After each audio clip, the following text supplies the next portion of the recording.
ready to get back on the horse. Than any. Oh boy.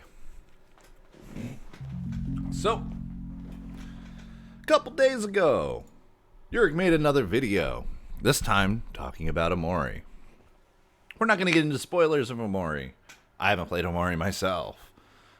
But what I was interested in and what I watched this video for was the first 20 minutes where he talks about controversy surrounding Omori. Now, I haven't understood any of the controversy surrounding Omori. I've had a really hard time with it. I keep reading it and I go, this doesn't make any sense. So, I watched the first 20 minutes of this and got the full context of the controversy and was immediately upset, and was even more upset with how Urik talks about it. So, I think we're gonna go ahead and jump in. As long as 6 years is, did you know indie game development like this isn't uncommon? Just look at these games here. Cave Story, 5 years. Fez took 6. The Witness, 7 years. Owlboy, almost a decade. And Yandere Simulator. Funny Yandere Simulator jab. I do have problems with the Yandere Simulator. I have a problem with the Yandere dev controversies, and I do want to talk about them because a lot of them are really bullshit. I get why people are upset with him, and there is some of it that is genuine and, it's not, I can't. Yeah, it's hella dehumanizing. That is a great way to put it. They talk about him like he's not a real person. And, yes, it taking the long time is the absolute worst. There's so much of the situation. Like I said, I want to talk about it. Now's not the time. It's such a situation that is so fucking insane.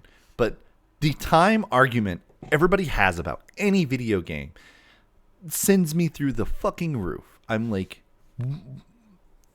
things take time. So what if somebody took a shorter amount of time one time? These are groups of 2, 3, maybe even 5 people at most working on these games. And have you seen the amount of artwork and programming and, iteration on previous ideas they've had it takes to make something that's good? No, let them take their time. Please. Please. If something takes a while, that's fine. Leave them alone. These games are really a testament of what indie game developers can do if they're dedicated enough to stick with a project. I mean, ask yourself this. What have you spent the last 5 to 10 years of your life doing? And all these gamers are opposed to crunch culture and game dev until it means they have to wait. Facts. Facts, facts, facts. As soon as you tell somebody, hey, this is going to take 10 years, and they're like, well, what if you crunch? Well, if you treat me not like a person, and I work 24 hours on this game for a month, I guess it can come out a year sooner. Well, maybe you could do that. Your mom. It's a good one. would you be dedicated enough to spend that large chunk of time on a single project? Competent people who can do this can really polish an idea and create something special. It allows them to Frankenstein their inspirations. So, not only is it a matter of if you could stick with one project or mentally dedicate yourself to one, it is also, are you financially able to? This is something that a lot of people don't understand. Some games come out and they come out earlier than they're supposed to because the studio literally cannot continue to fund itself for another year of development. And so they come out a bit rushed. They try They scrambled together the last month or so that they have to make sure it works. This is the minimum viable product of what we were trying to hit. And this is something that happened with Yik. And they go, this is good enough. Maybe enough people will buy it and we could spend another year on it. Or we get kind of fucked over and our publisher decides that we need to have this out by this time. We cannot delay it anymore. Or our investors have decided that if we delay it again, they're all going to pull out. And we have to get this game out by this date. Or we're going to lose all the money. And even if it's a flop, even if it's anything else, we literally cannot spend any more time on this game before it gets released. Right? And people go and say, well, you know, this is a failure of blah, blah, blah, blah. No, sometimes you just run out of time. It happens. Calm down a little bit, kids. Into their own game, where nostalgia meets modernity and where the unconventional can become a cult hit. I love indie games for this reason, and the past year alone had some really fun indie games that exploded that I genuinely enjoyed. But the indie title that really got my attention last year was a Kickstarter game that had a troubled development. Despite several thousand... Troubled development. 5 years and a half is troubled development. You know, I kind of want to explain to Urik what a true troubled development is. And it is not, oh, we want to do more with the game. Let's spend longer on it. Oh, we ran out of money. We're going to have to take longer with this. That's troubled, sure. But it is not nearly as critically troubled as he kind of framed it to be. Of positive reviews, it upset quite a few people who helped its creation in the beginning. Its scarce updates and lack of communication made it seem like it was one of many crowdfunded projects that went into production limbo, or just straight up got abandoned. So now, we've reached what the point of the beginning of this video is. The point of the beginning of this video is people who kickstarted the game being upset. There's 20 minutes spent on this. And this is what frustrates the ever-living fuck out of me about this. It was a long and rough process, one that the game's director didn't anticipate. But it's finally out, and that game is called...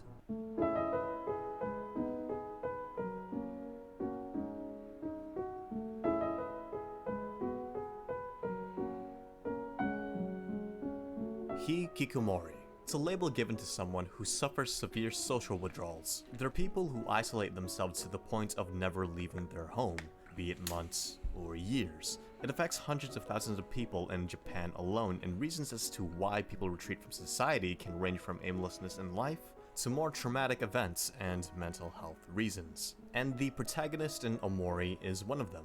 And the game has us put together the pieces of what caused our main character to become a hikikomori. And it's all packaged up in a neat mix of psychological horror, colorful whimsy, and heartfelt drama. It's a pretty wild ride, and you should check it out if you're a fan of games like Unedited or Earthbound. And if you're now thinking, oh, here we go again, another RPG inspired by Earthbound, ooh. You know, there's also another pun in Omori that gets overlooked. The person who made it is Omo Cat. The first 3 letters. I don't blame you. But here's the interesting thing. When Omori was being developed, games like Lisa and Undertale hadn't even come out yet. Hypothetically speaking, if Omori got released in 2015 like it was promised, these 3 games would have come out all within the span of a year. So why wasn't Omori released in 2015? By the looks of things... I can answer this question. Before he even goes on this whole rant about why. It's a really easy question to answer. Games take time to develop. Well, did you see how quickly I answered that? Well, why did it get delayed? Games take time to develop. Now let's see how long it takes for him to say this. Ignorant ambition, unfortunate circumstances, and a great underestimation of how much work goes into a game. So, let's introduce... Damn. What What is the difference between what I said and what he just said? Like it was promised, these 3 games would come out all within of how much work. What I said is basically the same thing. Games take time to develop. That's why Omori, that's the real reason why Omori took so long. Games take time to develop. What does he say? He basically just insults the people that made the game. This language he's using right here is extremely insulting to say the same thing. Goes into a game. So, let's introduce the game's director. She goes by the name of Omocat. Alongside making a few webcomics, she's best known for the Japanese-influenced apparel that she sells. Omocat, however, isn't known for making... They also switched engines, which was probably one of the larger delays. Yeah, you know? That's the thing about all of these video essays. That's a really simple detail that explains a huge issue with the development of this game that really kind of, explains a lot of the issue with it. But none of these videos care about the development of video games. They postulate about the idea of development being this thing that they think they know about, but because they've never put the work in or even talked to a developer intimately about how the process went for them, they never know. They never know what kind of challenges are in game development.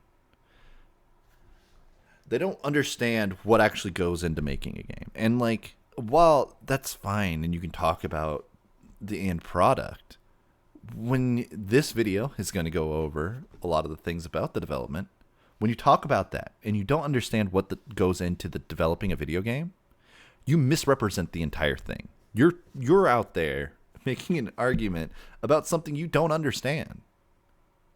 You're at the beginning of the fucking Dunning-Kruger graph. So simply, I'd be like, just shut up. making games. In fact, this was the first game she's ever done. And considering the main story ended up being 20 hours long, excluding the optional paths and missions, this is a massive undertaking as a first-time project. Ideally, you want to encounter the most basic problems in smaller, less ambitious projects before you tackle something big, in order to gain a decent understanding of the craft and your... So, like I said, this is what Urik thinks game design and game development is like.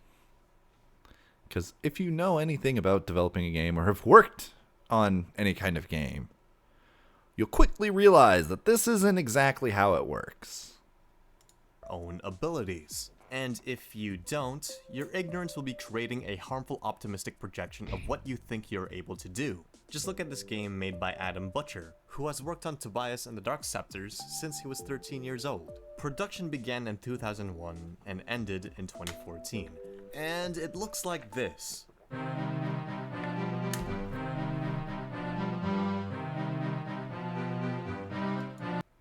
Funny enough, you mentioned that, Bleep Bloop. I'm working on a game that shouldn't take me multiple years.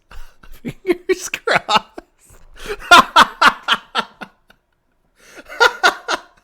Oh, okay. Jokes aside. I love how he's like, oh, it looks like this. And then he's going to show gameplay where it's not great. And it's like, yeah, okay. He started this game when he was 13 and kept building on top of it. Of course it's not going to be amazing.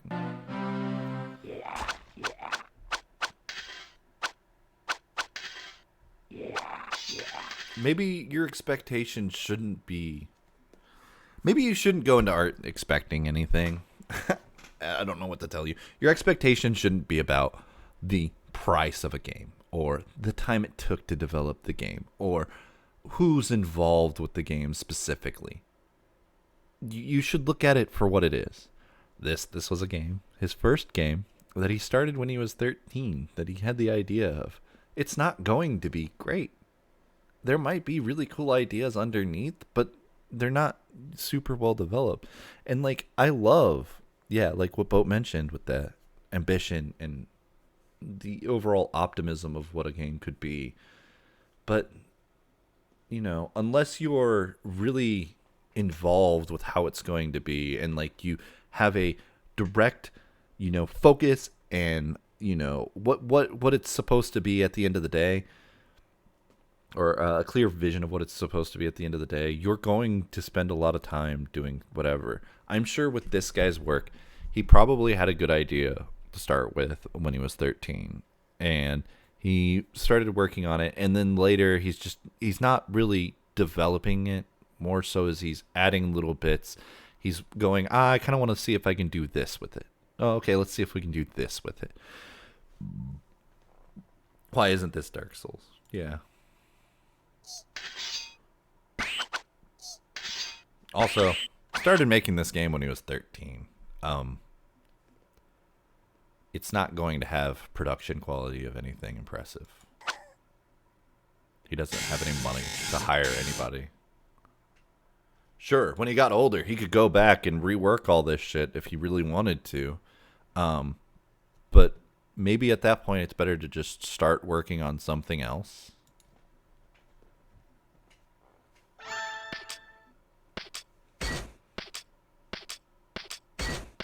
Anyway, he has a whole video explaining why it took so long, and I recommend you check it out. Basically, his ambition and ignorance got the better of him, and then suddenly 13 years go by, which results in this end product. This is the result of not starting small and not knowing the basics, which ended up with him encountering the most basic of problems in his passion project and having to redo a lot of work as a result. But let me tell you something, Adam didn't have a Kickstarter. He could easily spend another 13 years on his game if he wanted to and not feel the pressure of disappointment from a bunch of anonymous people. Whereas Omocat had that pressure. $200,000 worth of pressure. $5,910. $200,000 is not a lot of money as far as game development is considered. Let's see. I think a minimum wage paycheck in America is $20,000 a year. So this is one person for 10 years. And Omocat did not work on this game solely by herself. On top of that, even hiring artists, because they had Bowen do a lot of the music, right? Yeah, 179 tracks. That's a big cost.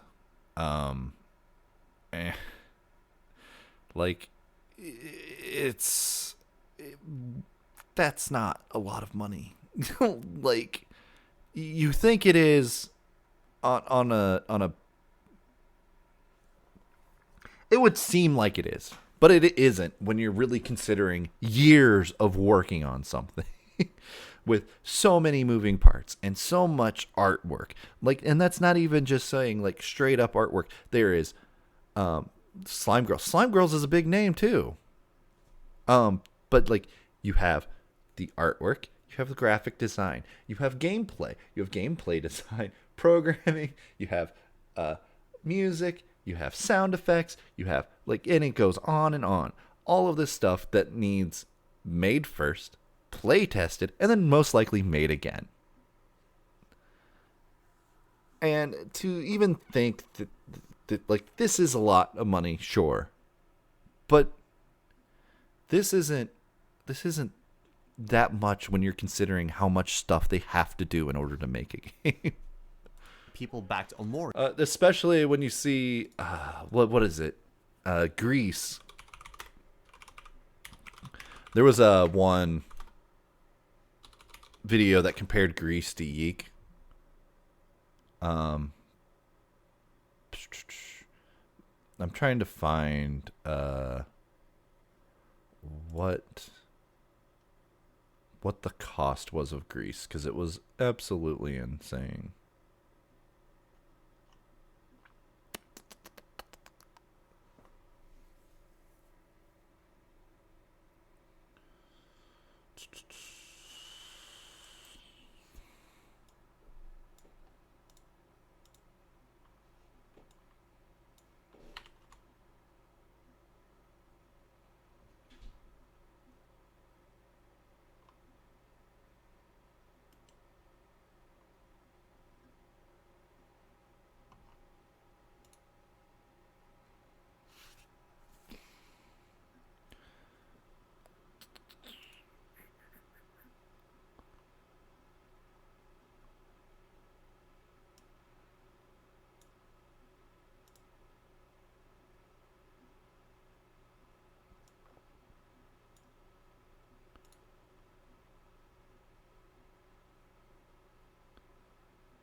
I don't remember.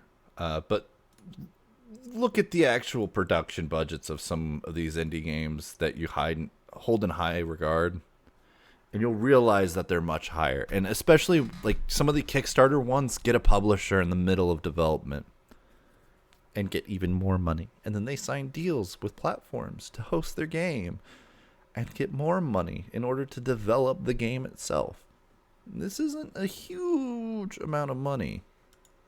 And it's not hard to see why. The trailer looks great and a lot was promised. 8+ dungeons, 60+ unique NPCs, a bunch of unnecessary details, and really long gameplay. This is a lot for a first-time developer. Now, to be fair to Omocat, it's not like she just started this Kickstarter by herself. She had 3 other people, 2 on music and 1 programming. And 3 other people, that would be $80,000 a year at minimum wage, which is awful to live on. But just for the argument, so $200,000, that's a year and a half of development time, and they stretched that among 6 years. Yeah, like I can kind of see why they had the initial goal at that and then said it'll be out in a year or so. And then you add on top of it the other stuff. It's like, no, look. At no point when the reasonable person can see these numbers, just raw numbers, and like what's involved in this, and go, yes, this is going to go well. And I'm not blaming Omocat for that. They didn't know. And this person, Arkia, is quite experienced in RPG Maker due to her qualifications. And then on top of that, like we said, they switched engines in the middle of development. Like, launched. The earliest post I could find related to the game was on July 31st of 2013 on Tumblr, a whole year after the Omori comic ended in March 2012. So somewhere between these 2 dates is when Omocat decided to pick up RPG Maker and start working the game out. So, by the looks of things, Omocat has been tinkering around with the idea for quite some time. Of course, she wasn't working full-time on the game during this period, but I'm showing this because it's not like she came out with the campaign out of nowhere. Oh, that's the thing that a lot of people don't understand about game development. A lot of people consider game development from like weird points. Game development starts way sooner than the game actually starts being made. You have a concept and you work on it for a bit, and then you go, okay, now let me try to turn this into something. You can do so much, concept art. You can even do concept gameplay, but that's not really part of the development. That's like pre-production development. And then you get into production, and that's where a lot of the rough stuff happens. The stuff that we all kind of know about. Nowhere. The trailer alone took around a month to make, so there was a bit of planning involved. Unfortunately, it wasn't enough. With an initial release date of early 2015, they had less than a year to implement all these ambitious features. But hey, they have mentioned in their risks and challenges section that game development is never smooth, so delays are to be expected. And there were quite a few. Their early 2015 release date turned into May 2015. Then it jumped into fall 2016, which eventually turned into between December 2016 and January 2017. Then the end of 2019. Then finally, December 25 of 2020. That's 5.5 years after its initial release date. Been pre-production for a year and a half. Yeah, I mean, the game I'm working on started as a concept I had maybe it was either 2016 or 2017. I had the concept for Heartbreak. And then I had talked about it with a couple people and kind of explained the idea. And it is way different than the original concept I had for it. I didn't do any artwork or anything. That all came when I just went to straight production because I selected it as the project I was going to do because I knew how long it would take for me to actually make it. And the things that have making it take longer are ideas I've had after the fact, which are fine, but like it's one of the things that people don't really think about when you're in the middle of making something. If you're taking multiple years to make something, your ideas of what it could be change as you're making it, and then you become more ambitious about what things you can probably do. So, sure, at the beginning, they thought, okay, it was just going to be this, right? And then a little on, they go, well, now that we're like halfway through this, we could add some more stuff to this, or we could change this and be a little bit more ambitious. And then again, oh, okay. And then around here, maybe they're like, oh, I can do way better at this artwork that I did way at the beginning. Maybe I should redesign how we do this. And maybe this might have been around the time when they were like, oh, we need to switch which engine this is in. And then you're just like, then it becomes a lot smoother and you kind of can have a more defined date. It's just, it's something that people don't think about when they talk about how long something takes to develop, is how when you're in the middle of it, you are improving at the same pace as you're making this. And when you've gotten so much better, you want to make it a better product by going back and redoing things. I've redesigned the entire UI of my game almost entirely from what I first set out to do. And it's added a lot more stress and more production time on it, but it's going to make it a better game in the end. So I don't care.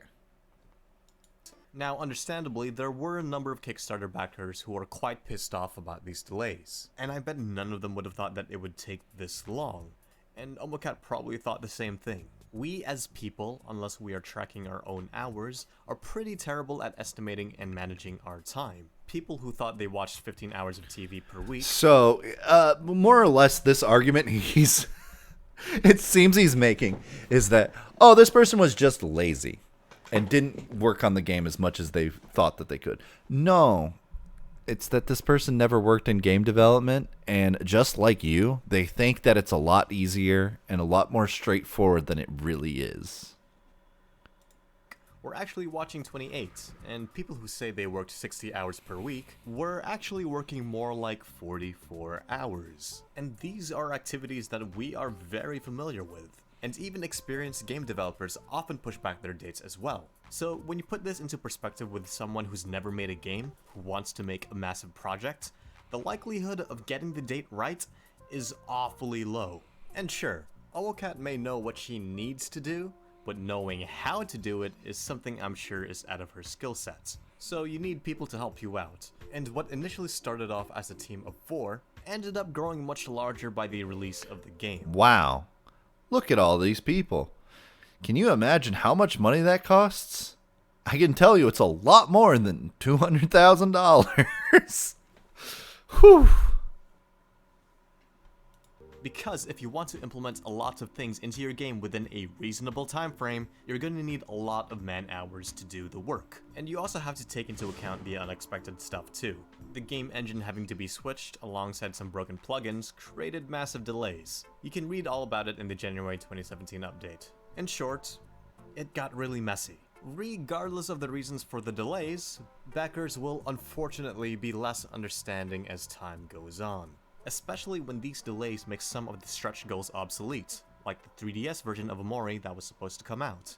And the angry backers can be reported back as early as 2015 in the Kickstarter's we're getting section. to the point. The reason? It was not managed well, and it caused a bunch of confusion. The updates were described as unexciting and unimpressive, as people demanded more updates showing progress. It gave the impression that the Omori team weren't working on the game, which resulted in the general attitude that this game was never going to be released.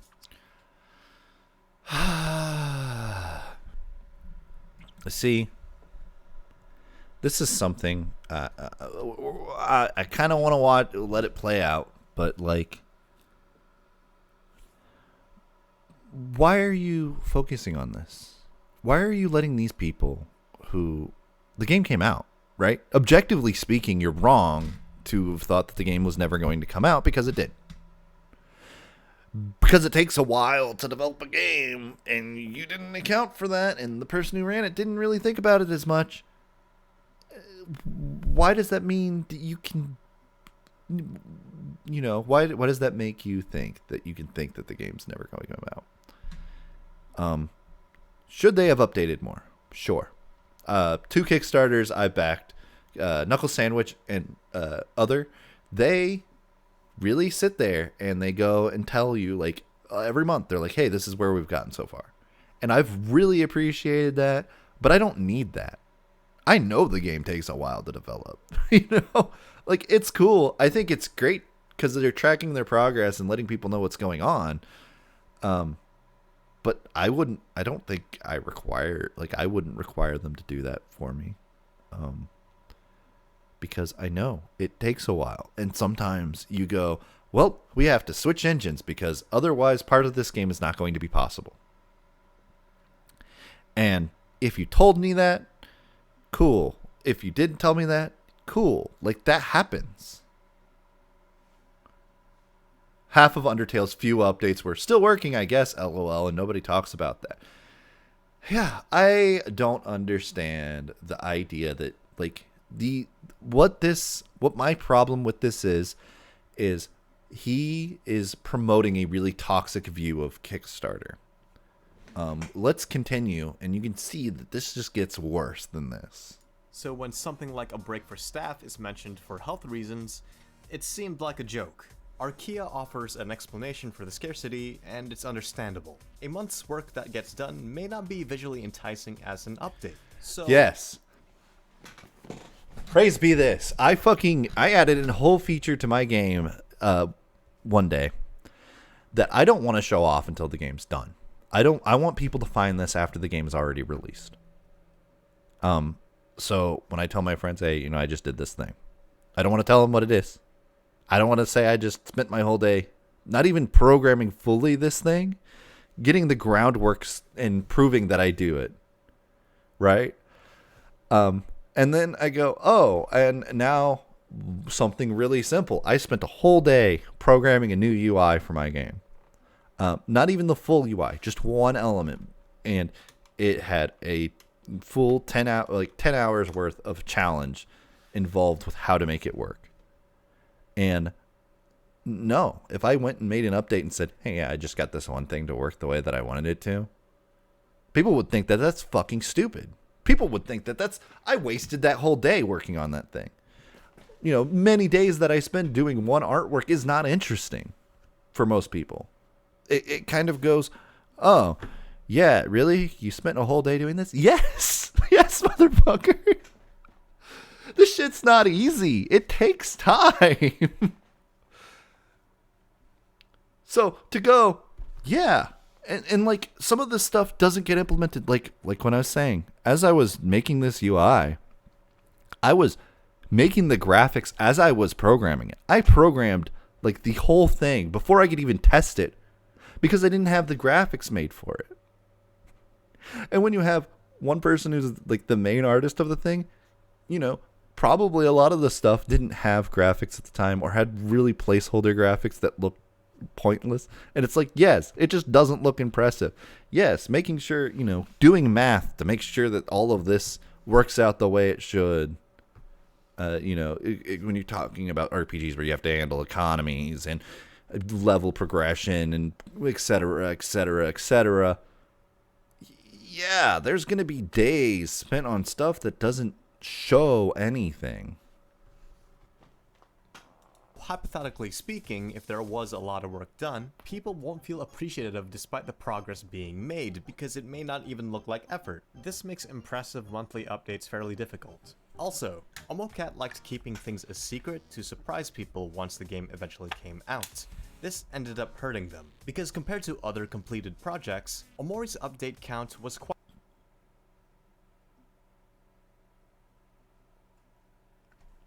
I don't understand this screen. Different developers have different pipelines for what they work with. Different people different games require different things. I don't think you need to be updated every time something happens. Mostly major events would be nice. I agree. But Unless in their Kickstarter they directly say, "Hey, you have access to our development logs, where we kind of talk about everything." Development logs are beautiful. I love development logs. There's a channel in my Discord that I dedicate to just basically a development log of my game. And I think it's great because I can look back through it and try to see what I was thinking when I tried to do something before. So, no. Updates are not required, in my opinion. They're nice. It helps. I understand that this whole controversy could be avoided if they did update more. But, no. Quite low by the end of it. While there are various variables to consider, Though, considering that, you can see here, they did in fact update people. They didn't just not update. They just didn't update them frequently.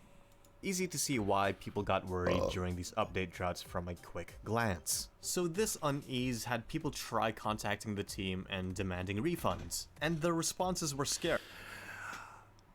This is what pisses me off. When you back a project on Kickstarter, you are no longer entitled to that money.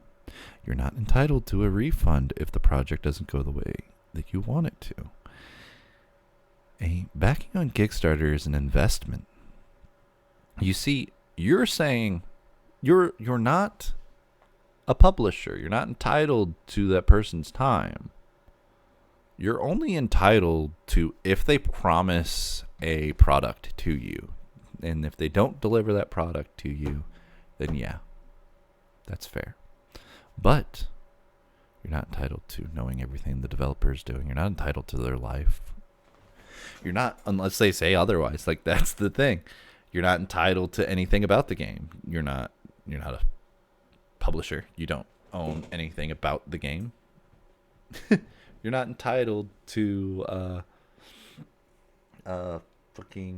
you're not even really entitled to the game itself to an extent. But you're investing. You're offering up your money because you see, I want this thing to exist. Yeah. Hey, if you're going to tell me I can get this game, I'm going to, you treat it like a pre-order, whatever. But you're not entitled to when that game comes out. You're not entitled to know the process of what it took to make the game. You're not entitled to any of that. You're just, the promise is what you're entitled to. That's the only thing you need. So when you're like, oh, they're not updating us and this is awful and we need refunds, you're not entitled to that refund. You already spent your money. You spent your money investing in this. The vague idea is what you bought. But they do provide it later in the story. They do provide refunds, which is amazing. Honestly, they shouldn't have, because fuck you. You're not entitled to that shit. Kickstarter doesn't offer refunds, but by saying, hey, you're right to have asked for refunds and they should have provided them earlier, makes these people, it frames them as if they were right. As if they should have harassed them on all of social media until they got their refunds. No. Them losing their refund or losing that money is their mistake for investing in a project.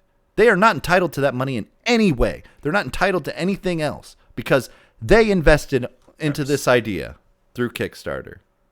If there were any at all. The majority of the comments in the Kickstarter page were complaining about the lack of transparency and communication. So when a problem arose, contacting the team was like talking to a wall. This frustration is understandable since not one of them got a single reply in here. Seriously, there isn't a single comment by Omori or crew seen in this comment section of the Kickstarter throughout the entirety of its development. The replies and the updates fare a bit better, with about 5 in the span of 6.5 years. Hopefully there's more than this, because as a non-backer, I can't see the comments of exclusive backer posts. So yeah, the project ended up being pretty silent, and somebody even wanted to take legal action because of how shady and secretive it all felt. Why? You invested. You put your money behind the idea of a product that you wanted to see. Why? What are you...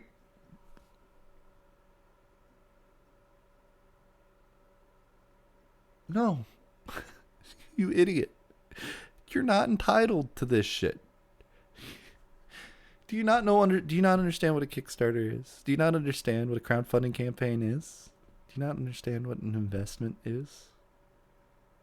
If I give you $5 because I want you to go buy me, or hey, you look hungry, here's $5, go get a sandwich, and you go and choose to buy something else, why would I be mad at you?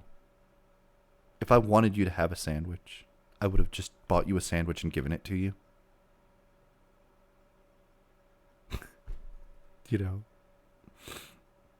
If you want the video game to exist, you could just fucking make the game,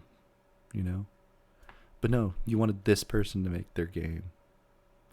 And you invested in it. And you said, hey, if I give you this money, can you make this game? And what makes this all worse is all these people were assholes about this, demanding refunds, harassing these people.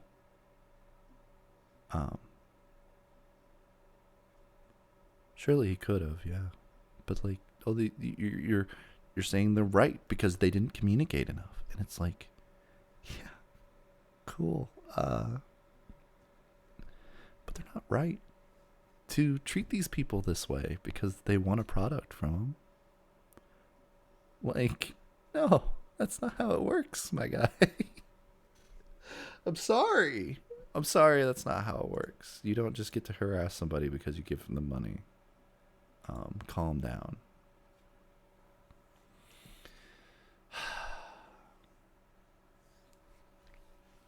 And it makes it even worse because the product did come out. And you're talking about it after the fact. And you're going, yeah, they were right to do that. And while a lot of people's messages were being ignored, OmoCat Shop was pretty busy. Between the Kickstarter being funded and the game's release, OmoCat had collaborated quite a few times with some... Yeah, OmoCat was trying to make money. You know why? Because they had 5 years of development, and $200,000 is not enough money.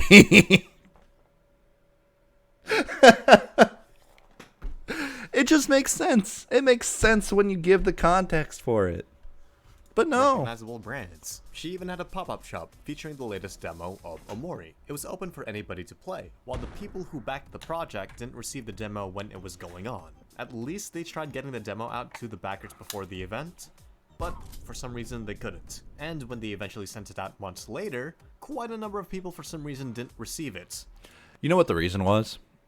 I could probably tell you exactly what the reason was. Is they knew that some people would try to data mine the game to find something deeper, and they were trying to make sure that it didn't, it either didn't have that, so they had to make a separate build of the game for this. And when they're at a controlled environment where they can make sure that nobody's just going and grabbing the computer and shoving in a hard drive and copying over the files, when they have that controlled environment, they don't have to worry about that. But then when they're sending it out to everybody, they have to worry about that. So it takes extra time to develop a build that gets sent out that doesn't have that content.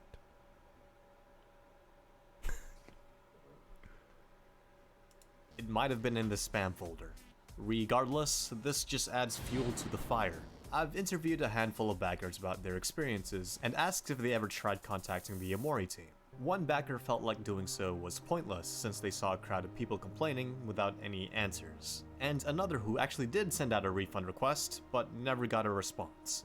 This backer, among others, tried contacting OmoCat and crew through other means, but again, no response.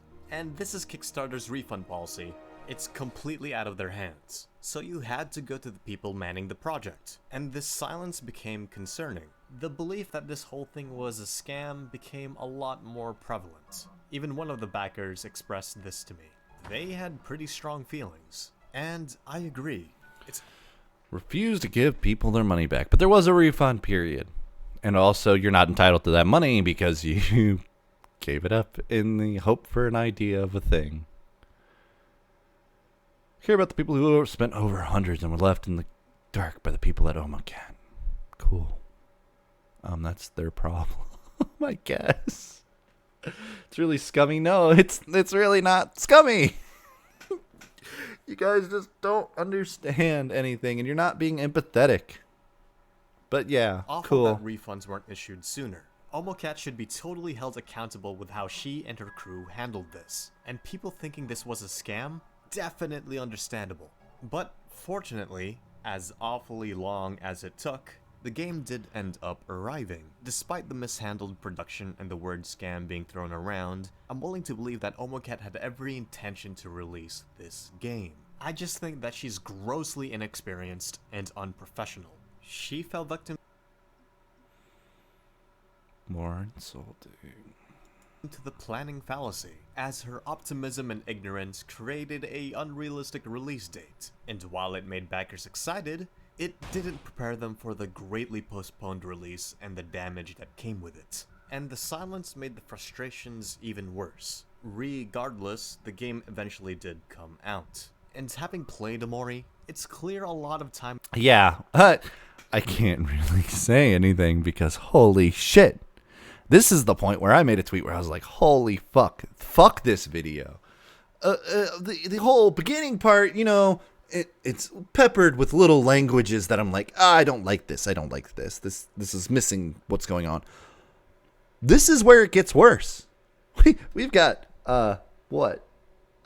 About 5 more minutes of the worst aspect of this video, in my opinion.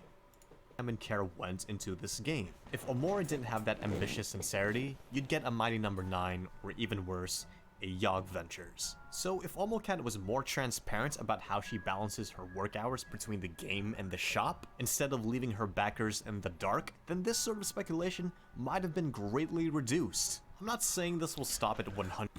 Yeah, I'm glad you're going to say that it's not going to stop at 100% because it happens anyway. And you saying that this is okay, this was justified for some reason that doesn't exist in our reality, you know, because you made up a reason for it to be okay, makes it to where this happens again anyway. You're giving these people this voice to be shitheads. And you're going, yeah, you know, it's going to happen anyway. That's fine. No, fuck them. 100%, considering people can be know-it-alls and will complain about anything, but it helps. Of course, games take a long time, but the average person... Hey, how are they not transparent? I want to ask, how are they not transparent? They kept delaying the game. They told you it would take longer, right? They even released an article that told you about how they had to switch engines, right? Where are they not being transparent? Maybe they're not communicating enough. Sure. Yeah, sure. But would you rather them spend the time making the game, figuring out the issues that they have, instead of trying to make sure, do what Yandere Dev does, and have features that just pop up, and the progress for the game is really hidden, and nobody sees what's going on. But here's these features to let you guys know, and get you guys to come in and spend more money and help me develop this game. Or would you rather them just work on the game? Because that's what I would rather them do. I would rather them just work on the game and it take 5 years than to constantly be putting out updates that show off pretty things that don't mean anything. person doesn't really know why, and helping the layman understand why... Yeah, that is a good way to put it. Is there's not that much hate on the Kickstarter, but some people just later speak really loudly and make it seem like, yeah, that's the thing. And he's punishing the team for releasing a game and praising a baseless conspiracy theory. And as he's pushing this conspiracy theory, praising them, he is enforcing this behavior again and again. And we're going to keep seeing it more and more. No, everybody needs to go, no, this is unacceptable. You don't understand what the fuck is going on. Shut the fuck up, please. Might make us more forgiving. For example, Brian Koch might make us more forgiving. Obviously not. When they told you all the struggles they had to do through development, you are not sympathetic to them. of Blue Omen Operation said that the art of JRPG type games are a massive time sink, and there's a lot of effort that goes into a game that people take for granted. From the fonts, the colors, and the UI, and much more, there's... Yeah, wow. Look, there's this guy saying all this stuff. Why does Omocat need to say that stuff? Like,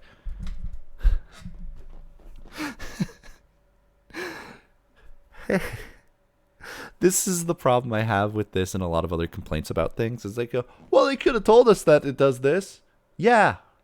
Every game takes years to develop. It's a video game, isn't it? Therefore, it takes years to develop. What do I need to tell you? How is that not being transparent? Did they not tell you it was a video game? Oh, they did. It started and it said it was a video game, right?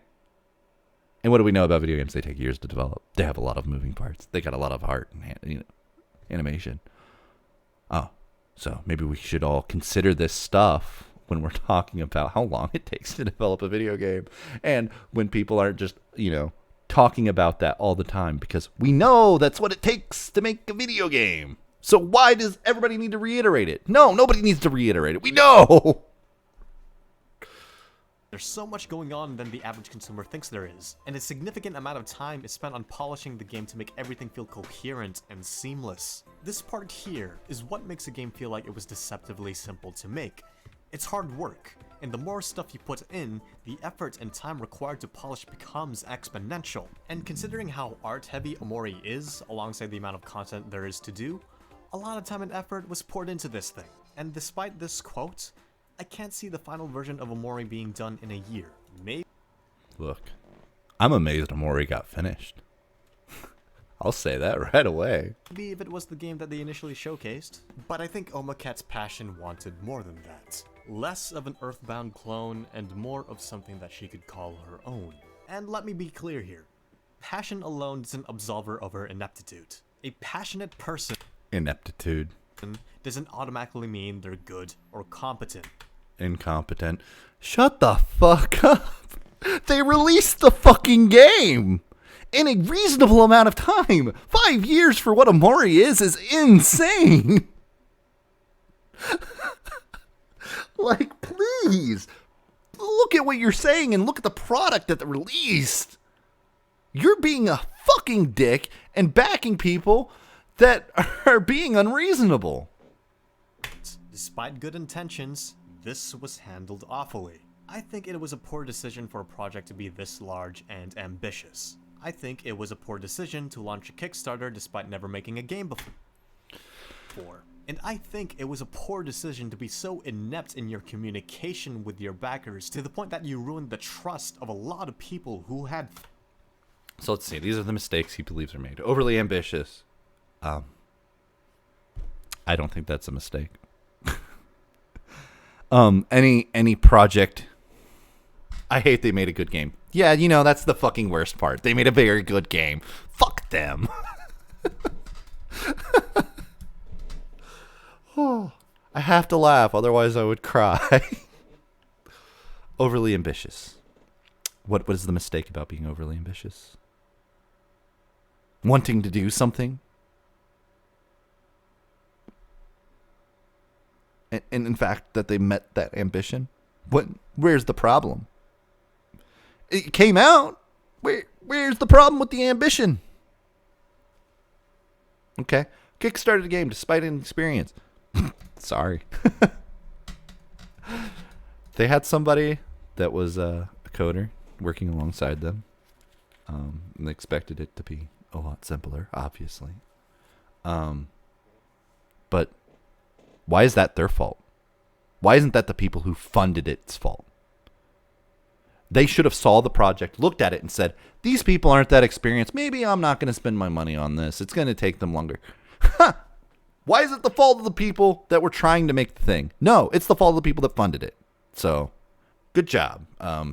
Two mistakes that aren't their fault. Poor communication, who cares? At this point, this is where I got really angry at this video. I'm like, no, dude, no, these aren't mistakes that the team made. The team didn't make these mistakes. Faith in your brand. She could be an awful person behind the scenes, for all I know. She could have put that money from Omori into her clothing line. Who knows? But before I speculate on Omocat's thought process, I want to share this.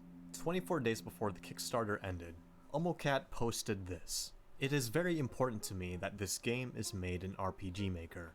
Not only am I a fan of RPG Maker games, but I also want to promote this platform that supports and provides the tools for DIY storytelling and game making. For this reason, I am also keeping the game development team as small as possible. It's more work for us, but I believe the end product will be beyond worth it. Having gone through art school, I've always felt that games were viewed as money-making products instead of art, but just because it is commercial doesn't mean that it's not good. In fact, I would argue the exact opposite. As creating games becomes easier in the future, I want to get across the idea that game making is an art medium. I'm creating Yes, making games has gotten easier. That doesn't mean making games has gotten easy. And that's the mindset that falls a lot of people into projects that take a long time and stuff that gets never released. an art piece called Omori, and my medium is a video game. This game is going to be about my expression, and with the help of the Omori team, it will become realized.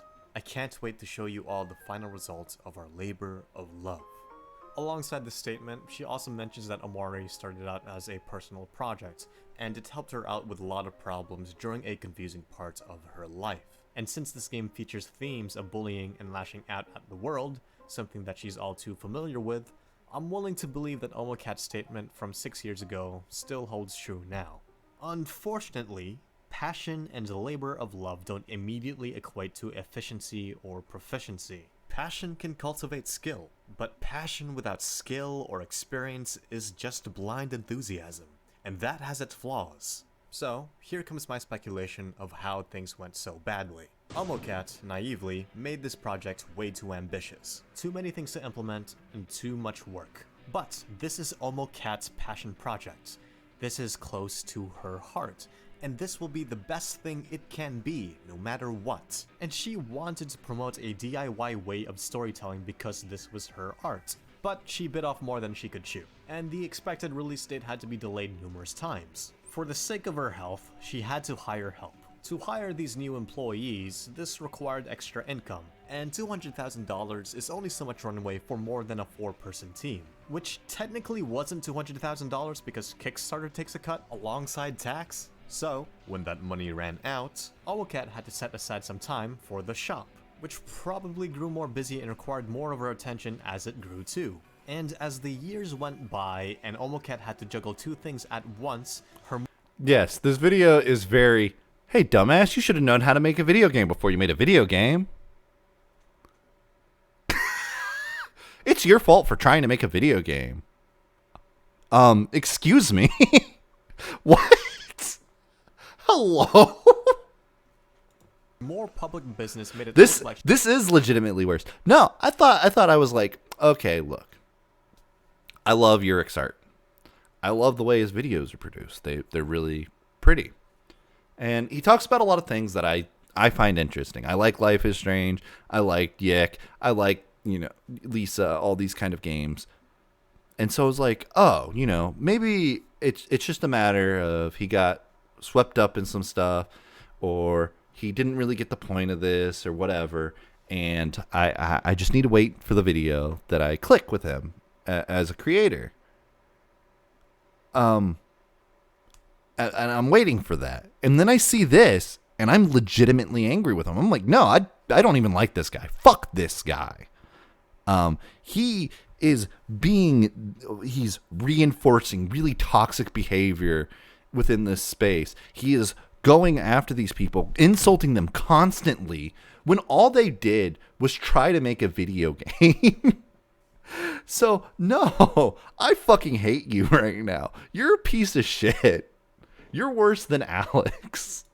she just ditched Omori as the team worked silently in the background. But unfortunately, the infrequent updates felt like the backers were being cheated, especially since they were the ones who helped back Omocat's project, way before she started getting the attention of big names. So while the backlash was happening, Omocat was big. Growing as the years go. Honestly, Omocat was getting a bigger following before Omori was even projected. I followed Omocat for a long time. So, no, they did not make Omocat by making Omori a big thing. They do not have any entitlement to who Omocat is or anything. but holy fucking shit. Shut up. Bye, she left her backers in the dark since the best she could do was bury herself in the game. Now, I don't want to discount the folks who were happy throughout the game's development, because there were people still excited and understanding throughout all of it. But you shouldn't ignore the people genuinely frustrated by this experience. Hey, did they get the game? Then they were not ignored. Best case scenario, I guarantee you, they read all the comments. And it probably hurt them a lot to hear people saying this shit. Probably still hurts them a lot to hear people say this shit. They probably avoid it at all costs at this point. No, they heard them. They just couldn't say anything because they were in the middle of making the fucking game. this is just a vocal minority. Most people in a were survivor's excited, bias yeah. situation. But the fact that the first refund period was around September of 2019, which was 5 years later after the Kickstarter got funded, probably created a lot of resentful people during that time frame. Transparency is key, and when the Transparency is key. He's going on about transparency. And like I said, they were transparent through the whole process. They said, we're working on the game. And what were they doing? Game came out, didn't it? frustrated occupy your silence, your project ain't looking too good. And word spreads fast, especially when other campaigns manage to respond to their backers and you don't. Of course, hindsight is 2020, and production began around when Kickstarter crowdfunding was relatively new, and people didn't know running a campaign was essentially a full-time job. And I'm sure a lot of things would have been done differently had she known better and started smaller. As busy as she was, maybe setting some time to respond to some backers would have helped quell the commotion. Yeah, maybe if a lot of these backers that are complaining about this didn't approach them, insulting them, and demanding for refunds for a project that's gotten to be bigger than initially was planned to be, maybe they would have been more open to responding to them. Maybe their behavior was the problem. Maybe don't put all of the responsibility of these people spending money to make this, or backing this project, investing in this project. Maybe don't put all the blame of those people getting too involved and getting really personal about the process onto the developer. Like maybe don't do that. Maybe don't let them think that they're that important. If she knew her business was going to be successful after graduating college, maybe the Kickstarter never would have happened in the first place. And while the indie game scene does showcase that anyone can make a game nowadays, spending the time to hone your skills helps, especially when other people's money is involved. When you take a look at a Kickstarter game whose team... Hey, I do want to mention this. He's like, other people's money is involved. So when those people backed the game on Kickstarter, that money was no longer their money. They gave that money to OmoCat. That's how that works. Just so you know. So other people's money was not involved. If there was a publisher, then other people's money was involved because that publisher expects things of you. That publisher's going to harass the fuck out of you until your game gets out. And, that's how it is. But when you invest in a Kickstarter, you're less than a publisher. I'm sorry. That's the reality of it. And I know you guys hate to hear that because you like thinking that you're somebody important when you go and back a project. But you're not. Sorry. All you're entitled to in that is what the backer rewards are. And if they don't supply on the backer rewards, that's fair enough. That's fair enough to complain about. But, from everything I've seen, all the people that backed the project, they got what they backed. So, what is there to complain about? Is led by experienced professionals as opposed to a recent college graduate, there is a clear difference. In 2 to 3 years, Team Cherry developed Hollow Knight, a lengthy game that's filled to the brim with quality. And it's not like people unfamiliar with game development can't have the process go well. Having talked to Hugo Limbo of Limbo Lane, they've mentioned developing Smile for Me went surprisingly smoothly. This is a fantastic achievement since it was Limbo's first game, and it's probably thanks to its small scope, the small team, and an organized work ethic. not to be pedantic, but it's more of a donation than an investment. Yeah. In most cases, it's a pre-order. Yes. It's a donation, an investment. But it's like, I say investment because that's all it really is. But I don't say investment on I have some ownership of this. I say investment because you're not guaranteed the thing. The thing could run into ridiculous problems along the way. And you shouldn't expect that it's going to happen. You should want it to happen, and that's why you gave the money. We know that's the whole point, you know. But investments tend to go wrong. Donations are kind of this other thing. So I say investment because investments often go wrong, and I feel like people have a better understanding of that. These all together, and 1 year later, Smile for Me was released, and at about 4 hours long, the simple gameplay with a very charming... So, a game that's only planned to be a short game and has a short scope worked out perfectly fine. Why couldn't Nomocat just do that instead of going for a big game? Because they wanted to make a big game. What is her fault with that? I don't think she's wrong for wanting to make a big game. If anybody's upset about the fact that she wanted to make a big game and they invested in it, well, it's their fault for investing in a big game. Aesthetic shows off the bare minimum of what the team is capable of. I greatly enjoyed my time with it, and I wanted a lot more. While obviously not perfect, this is a great stepping stone, and I'm eager to see how they can improve themselves even further with their games. And ideally, as creatives, we must learn from our mistakes as fast as we can so we can improve upon our craft. We learn by doing and improving on our mistakes with every iteration, and it's best to make these mistakes on projects that aren't so near and dear to our hearts, especially when there's a lot of people's money on the line. And I've personally felt that during my time on this channel. Just look at my Y2K review. I was figuring out my style, and it had a lot of issues. And I'd like to think I've incrementally improved with every video I've made in some... Oh, boy. No, Urik, I'm gonna say, you did fuck up on the Yuck video, and I'm glad you recognized that it was a piece of shit. But I'm gonna argue that this video is worse. You've gotten worse. You're emboldening people that have toxic mindsets to push this narrative that this game's development was troubled beyond what is reasonable. No, it had a perfectly normal development cycle from everything we can see. It's just people were assholes and thought they were entitled to more of that game than what they were. So no, it's not a better video. It's a worse video. Some sort of way since then, and if given the opportunity to redo that video, I'd probably do a better job, but that video wasn't near and God, I fucking hope so. dear to me though. But for Omocat, Omori was special. Whatever comes out better be damn great considering this was her baby. No room for error, no room for mistakes. This was her passion project, and she broke the trust of several people in the process. There is a colossal personal standard. So, how's the game? I like it a lot.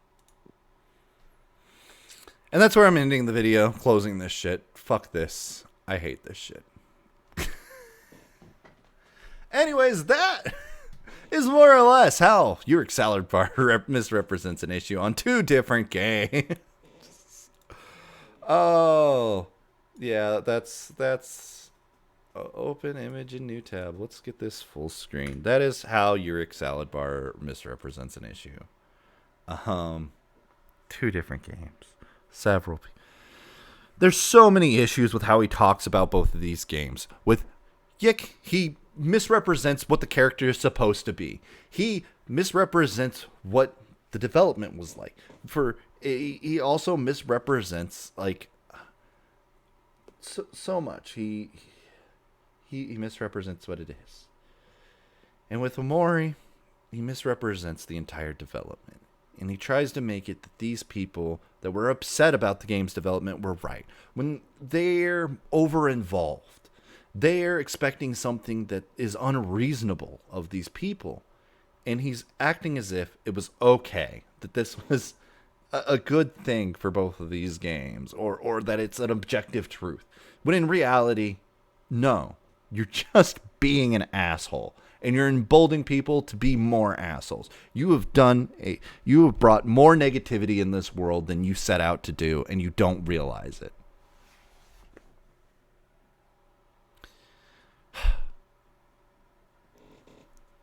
I think that's it, really.